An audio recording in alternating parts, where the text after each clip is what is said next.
It's 1919 and the city of Chicago has a new gang pop-up led by a man named Johnny Torino, running a business smuggling illegally alcohol to anyone who knows where to look. And a man working under him, one Al Capone, has just gotten a message. Scarface, Torino's been run out of town. You're in charge now.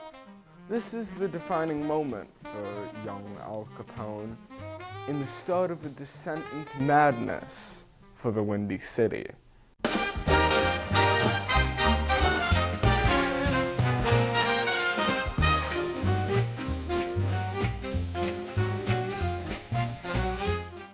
Now, Capone established himself in Hawthorne Inn, outside of Chicago in Cicero. It immediately made a huge impact on the organized crime scene in actions such as the infamous St. Valentine's Day Massacre, where mobsters some dressed up as police, went and brutally killed other gang members in a mock raid almost. And everyone knew it went back to Capone.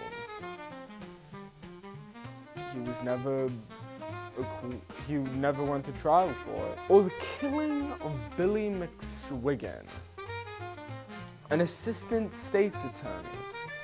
He was found for this and went through 6 jurors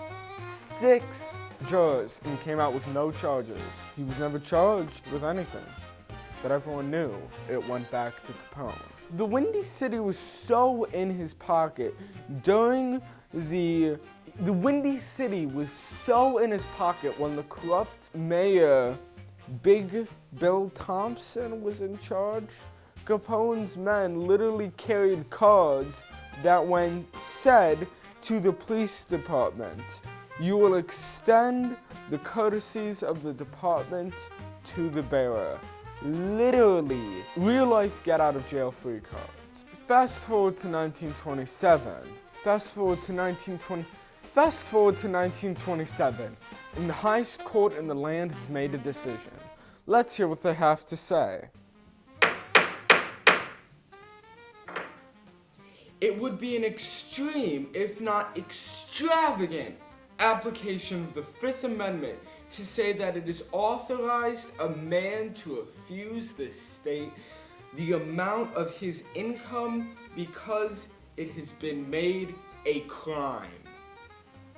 Welcome to United States versus Sullivan, where the Supreme Court decided that if you had legal business, you were still required to do your taxes, which defeats the whole purpose of an illegal business, but I digress.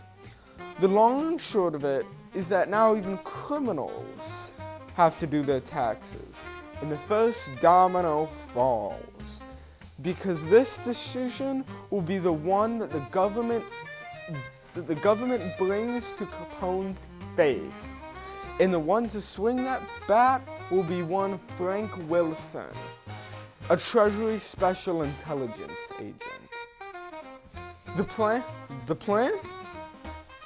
Find a record of Capone's dealings, and it takes a series of 3 pieces to do it. The first, now, mobsters rule through intimidation. Nobody was talking, except one Eddie O'Hare, who's a mobster that ended up giving information to the government, and he, gave too much information, and